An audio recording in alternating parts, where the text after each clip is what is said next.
طالبان اور امریکہ کے بیچ اکتوبر 2001 میں جب جنگ شروع ہوئی تو جیسا کہ ہم اس سیریز کے پچھلے ایپیسوڈ میں جان چکے ہیں کہ امریکہ کی خطرناک بمباری کے سامنے جو طالبانی فوج تھی وہ بالکل بھی ٹھہر ہی نہ سکی۔ اگلے چند ہفتوں کے اندر ہی امریکی ایئر فورس کے سامنے پورا کا پورا طالبان کولیپس کر چکا تھا اور افغانستان کے اندر دیکھ کر ایسا محسوس ہوتا تھا کہ مانو یہاں پر طالبان نام کی کوئی چیز ہوا ہی نہیں کرتی تھی۔ لیکن اتنا سب کچھ کر لینے کے باوجود بھی وہ ایک چیز کہ جس کو لے کر امریکہ کو ابھی بھی سب سے زیادہ ڈر لگ رہا تھا وہ کچھ اور نہیں بلکہ طالبان کے بڑے لیڈرز تھے، کیونکہ امریکہ جانتا تھا کہ بھلے ہی طالبان کی حکومت پوری طریقے سے ختم ہو چکی ہو، اس نے افغانستان سے طالبان کا مانو نام و نشان مٹا دیا ہو، لیکن طالبان کے جو زیادہ تر بڑے لیڈرز ہیں وہ ختم نہیں ہوئے ہیں بلکہ وہ تو صرف امریکہ کی نظروں سے غائب ہوئے ہیں۔ جبکہ دوستو یہاں پر ایک اور اہم چیز کہ جس کو سن کر آپ میں سے شاید بہت سارے لوگوں کو حیرانی بھی ہو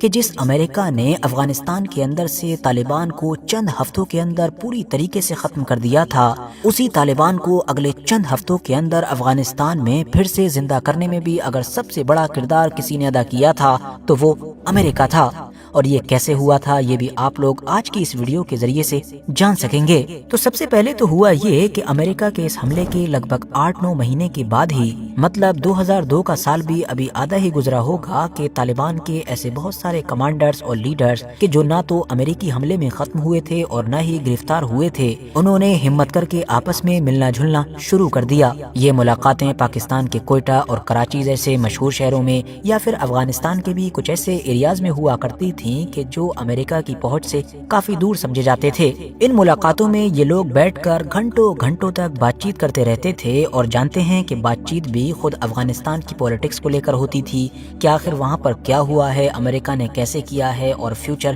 کس طرف جا رہا ہے۔ افغانستان کی پولیٹکس پر ہونے والی ان بات چیت کا یہ سلسلہ لگاتار بڑھتا ہی چلا گیا اور پھر نوبت یہاں تک آ گئی کہ اب بہت جلد ہی ان طالبانی کمانڈرز نے اپنے جو جونیئر لوگ تھے ان کو اس بات کے لیے ابھارنا یا موٹیویٹ کرنا شروع کر دیا کہ کیوں نہ ہمیں امریکہ کے خلاف دوبارہ سے ہتھیار اٹھانے چاہیے۔ اور یہ لوگ اپنے اس مقصد میں کامیاب ہو بھی گئے، کیونکہ بہت جلد ہی اب بے شمار افغان فائٹرز نے امریکہ کے خلاف ان لوگوں کے ساتھ ہاتھ ملانا شروع کر دیا اور اس طرح سے اس محاذ کا آغاز ہوا کہ جس کو طالبان کی واپسی کا پہلا اسٹیپ سمجھا جاتا ہے۔ اب آپ لوگ سوچ رہے ہوں گے کہ آخر یہ محاذ کیا چیز ہے؟ تو دوستو بات یہ تھی کہ جب طالبان نے دوبارہ سے کھڑا ہونا شروع کیا تھا تو وہ ایک دم سے سینکڑوں یا ہزاروں کی تعداد میں فوج بنا کر کھڑا نہیں ہوا تھا، بلکہ طالبان کے جو بہت سارے الگ الگ کمانڈرز تھے انہوں نے اپنی اپنی ٹولیاں بنا لی تھیں، اپنے اپنے گروپ میں لوگوں کو جوائن کروا لیا تھا اور یہ سارے کمانڈرز کہ جن کے گروپ میں 10 سے لے کر 100 یا 150 تک لوگ ہوا کرتے تھے، اپنی الگ الگ لڑائی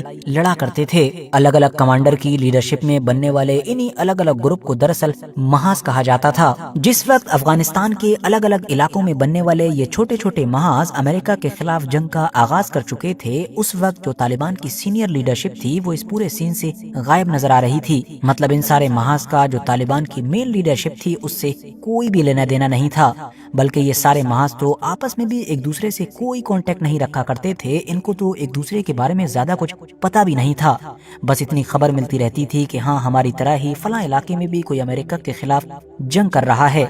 یہ جو محاذ ہوتا تھا اس کی ساری ذمہ داری اس کے لیڈر کے اوپر ہوتی تھی۔ وہی ایک انسان مطلب کہ کمانڈر اپنے تمام فائٹرز کے لیے ہتھیاروں کا انتظام کرتا تھا، پیسوں کا انتظام کرتا تھا، وہی پلاننگ کرتا تھا، وہی ہار جیت کا ذمہ دار بھی ہوا کرتا تھا۔ 2003 آتے آتے امریکہ کے خلاف بننے والے یہ جو چھوٹے چھوٹے گروپ تھے، مطلب جن کو محاذ کہا جاتا تھا، یہ افغانستان کے 3 اہم صوبوں مطلب کہ غزنی، قندھار اور ہلمند کے اندر پھیل چکے تھے۔ کل ملا کر آپ یہ کہہ سکتے ہیں کہ امریکہ کے خلاف چھوٹے لیول پر ہی صحیح مگر ایک گوریلا وار کا آغاز ہو چکا تھا۔ یہ لوگ 100، 150، 200، کبھی کبھی 400، 500 کی تعداد میں اکٹھا ہو کر اپنی وہی مشہور افغانی یا پھر کہیے کہ طالبانی چادروں کو اوڑھ کر اور ہاتھوں میں مشین گن لے کر کسی بھی گاؤں میں پہنچ جایا کرتے تھے۔ ایسے وقت پر جایا کرتے تھے کہ جب وہاں پر گاؤں کے لگ بھگ سارے ہی لوگ موجود ہوں اور اچانک سے دھابا بول کر پھر اس گاؤں میں موجود ہر انسان کی तलाशी लिया करते थे। तलाशी में जिस इंसान के बारे में भी ये कंफर्म हो जाया करता था कि ये इंसान अमेरिका या अमेरिका की जो कठपुतली सरकार है उससे कोऑपरेट कर रहा है, उसको सपोर्ट कर रहा है या उसमें किसी तरह का कोई हिस्सा ले रहा है, तो ऐसे तमाम लोगों को अलग कर दिया करते थे। बाद में ऐसे लोगों को या तो कत्ल कर दिया जाता था या फिर उन लोगों को ये लेकर अपने खुफिया ठिकानों पर आ जाया करते थे। साथियों, ये जो अलग अलग ग्रुप थे, इनमें से अब बहुत सारे लोग रात के वक्त में खुफिया तौर पर लोगों को खत भी भेजा करते थे। इन खतों को नाइट लेटर्स कहा जाता था। इन खतों के अंदर दरअसल किसी भी खास एरिया या आप कह सकते हैं कि गांव या कस्बे के लोगों को ये वार्निंग दी गई होती थी कि वो अमेरिका या उसकी जो कठपुतली सरकार है उसके साथ कोऑपरेट ना करें, और अगर वो महज की बात को नहीं मानेंगे और कोऑपरेट जारी रखेंगे, उनको सपोर्ट करेंगे, तो साथ में वार्निंग भी लिखी होती थी कि फिर अंजाम भुगतने के लिए तैयार हो जाएं। कुल मिलाकर शुरुआती दौर में ये जो छोटे छोटे ग्रुप थे, मतलब महज थे, इनका जो मेन फोकस था वो अमेरिका की जो बैठाई गई नई हुकूमत थी उसके कामकाज को रोकना और उसके हर मामले में अड़ंगा डालना था। हालांकि ये फौजी कार्रवाइयां भी किया करते थे, लेकिन वो अभी छोटे लेवल पर थी। धीरे धीरे वक्त गुजरा और कड़ी मेहनत के बाद आखिरकार ये लोग अपनी पहली कामयाबी हासिल करने में कामयाब हो गए कि जब अमेरिकी हमले से ठीक 1 साल के बाद ये लोग पहला गांव फतह करने में कामयाब हो गए। ये अफगानिस्तान के कंधार सूबे का वो गांव था कि जिसको निशान के नाम से जाना जाता था। अब इन लोगों की फतह का आगाज तो हो चुका था, मगर जैसा कि हमने आपको पहले ही बताया कि ये जितने भी छोटे बड़े ग्रुप थे, इनका आपस में कोई भी लिंक नहीं था, एक दूसरे से कोई कनेक्शन नहीं था, और यही चीज इन लोगों को सबसे ज्यादा भारी पड़ने वाली थी। वो इस तरह से कि जब भी अमेरिका या उसकी कठपुतली सरकार को किसी भी तरीके से कहीं से ये भनक लग जाती थी कि फलां इलाके में तालिबान का कोई महाज आज भर्ती कर रहा है, तो उस इलाके में अमेरिका के जो जासूस हुआ करते थे वो उन जासूसों को ज्यादा पैसा देकर ये डिमांड किया करते थे कि तुम भी तालिबान के उस महाज में शामिल हो जाओ। और अब ये जासूस अमेरिका से मोटी रकम लेकर तालिबान के इन छोटे बड़े महाज में शामिल हो जाते थे, और इनके शामिल होते ही अमेरिका और उसकी कठपुतली सरकार को तालिबान के इस महाज के बारे में सब कुछ पता चल जाता था। और फिर होता ये था कि एकदम से अचानक से धाबा बोला जाता था। जितने भी नए फाइटर्स ने ज्वाइन किया होता था उनको गिरफ्तार कर लिया जाता था, या अगर कोई भागने की कोशिश करता था तो उसको खत्म कर दिया जाता था। और तो और इन महाज के जो कमांडर्स और लीडर्स थे वो भी इन्हीं जासूसों की वजह से अमेरिका की पहुंच से अब ज्यादा दूर नहीं थे। बस अमेरिका की इसी एक चाल की वजह से शुरुआती दिनों में ही इन छोटे बड़े तालिबान के जो ग्रुप थे इनको काफी नुकसान उठाना पड़ा। इवन हालात ऐसे हो गए कि अफगानिस्तान के जो नौजवान थे जो अमेरिका से नफरत भी किया करते थे वो भी अब इन महाजों को ज्वाइन करने से परहेज करने लगे। बल्कि ये सारे नौजवान तो अब एक बड़ी मुसीबत में फंस चुके थे, और वो मुसीबत ये थी कि अगर वो ज्वाइन करते हैं तो उनको खतरा था कि कहीं जासूसों ने भी ज्वाइन न कर लिया हो और उन जासूसों के जरिए से फिर इनकी खबर अमेरिका तक ना पहुंच जाए, और अगर ज्वाइन करने से मना कर देते हैं तो फिर आसपास में ही मौजूद जो तालिबानी हैं उनसे खैर नहीं। कुल मिलाकर अब तालिबान की जो भर्तियां थीं वो सुस्त पड़ चुकी थीं, और ये महसूस होने लगा था कि अपनी वापसी की तालिबान को जो एक उम्मीद की किरण नजर आई थी वो शायद यहीं पर दम तोड़ चुकी है। लेकिन तभी अचानक से दोस्तों अमेरिका ने एक बड़ी गलती की, एक ऐसी गलती कि जिसको इस जंग में अमेरिका की सबसे बड़ी गलती कहा जाए तो शायद गलत नहीं होगा, क्योंकि इसी गलती ने शुरुआती दिनों में तालिबान को सबसे बड़ा फायदा पहुंचाया। दरअसल हुआ ये था कि जिस दौर में तालिबान के ये छोटे छोटे महाज एक्टिव होना शुरू हुए थे, उसी दौर में ही तभी अमेरिका और अमेरिका की जो कठपुतली गवर्नमेंट थी और उस कठपुतली गवर्नमेंट की जो फौज थी जो अमेरिका ने ही अभी ताजी तैयार की थी और तालिबान के खिलाफ ही तैयार की थी, इन लोगों ने दूर दराज के गांव के इलाकों में जाकर छापे मारने शुरू कर दिए थे। अब ये छापे तो मारते ही थे, लेकिन इन छापों के दौरान सारी हदों को भी पार कर देते थे। वो इस तरह से कि दुनिया जानती है कि अफगानिस्तान का बच्चा बच्चा उनका जो मजहब है मतलब कि इस्लाम, और उनका जो कल्चर है मतलब कि पश्तून, उनकी वैल्यूज को हद से ज्यादा अहमियत देता है और अपने मजहब और अपने कल्चर से जुड़ी हुई चीजों को लेकर कभी भी कॉम्प्रोमाइज नहीं करता है। लेकिन अमेरिका और उसकी बनाई गई ये नई अफगानी फौज इसी मामले में ही सबसे ज्यादा गड़बड़ी कर रहे थे। ये लोग अफगानिस्तान के दूर दराज के इलाकों में जब छापा मारने जाते तो बिना किसी चीज का लिहाज किए हुए जिसके ऊपर भी शक होता, अब वो चाहे बच्चा हो, बूढ़ा हो, औरत हो, सबको ही पकड़ लिया करते थे। सबके सामने ही उनके ऊपर जुल्म सितम करना भी शुरू कर देते थे। और ये चीज जाहिर है अफगानी कल्चर वाले लोगों के लिए न सिर्फ नई थी बल्कि अंदर से हिला देने वाली थी। और तो और अब अफगानी लोगों को एक और भी चीज जहर लगने लगी थी, वो ये कि वो लगातार नोटिस कर रहे थे कि जब भी जहाँ भी ये लोग छापा मारने जाते हैं तो जूतों के साथ ही मस्जिद या इस तरह की जगहों पर घुस जाते हैं। ऐसी मुकद्दस चीजों का कोई भी लिहाज नहीं करते हैं कि जिनकी बेअदबी के बारे में अफगानी कल्चर के लोग तो कभी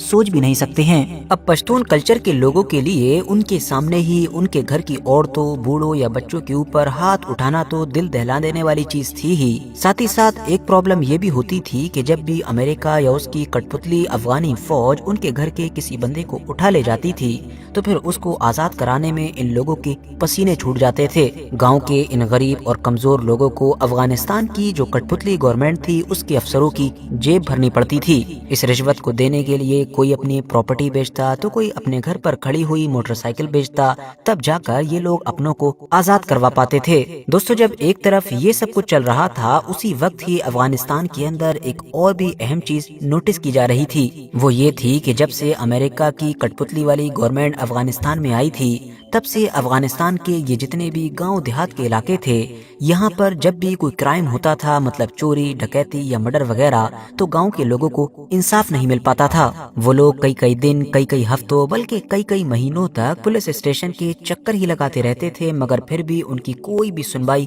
नहीं हुआ करती थी। जबकि इससे उलट ये जो तालिबान की छोटे लेवल पर वापसी हो चुकी थी, मतलब इनके ये जो छोटे छोटे महाज बन चुके थे, ये ऐसे हालात देखकर फौरन ही उन गाँव के इलाकों में पहुंच जाते थे और वहाँ पर बाकायदा अपनी वैसी ही अदालतें लगाया करते थे जैसे सैकड़ों या हजारों साल से अफगानिस्तान के कल्चर में लगती आई हैं, और उन अदालतों में अपने मजहब मतलब के इस्लामी कानून के हिसाब से फैसला भी सुना दिया करते थे। अब इससे एक तरफ तो अफगानिस्तान के गांव देहात के आम लोगों को इंसाफ मिल जा रहा था, वो खुश थे, तो वहीं दूसरी तरफ ये जो महाज थे, ये जो तालिबान के छोटे बड़े ग्रुप थे, इनको अपना इन्फ्लुएंस बढ़ाने में मदद मिल रही थी। और सबसे बढ़कर तो ये कि इन महाज को ऐसा करने से वो मिल रहा था कि जिसकी इनको सबसे ज्यादा जरूरत थी, और वो चीज थी पब्लिक सपोर्ट। अफगानिस्तान की आम पब्लिक में इनकी शोहरत बढ़ती जा रही थी, बल्कि अफगानिस्तान की आम पब्लिक एक बार फिर से इन सारे महाज को अपने ऊपर हुकूमत करने के लिए एक ऑप्शन के तौर पर देखने लगी थी। गांव देहात के जिन जिन घरों पर अमेरिका या उसकी कठपुतली गवर्नमेंट की जो फौज थी उसकी तरफ से धावा बोला जाता था,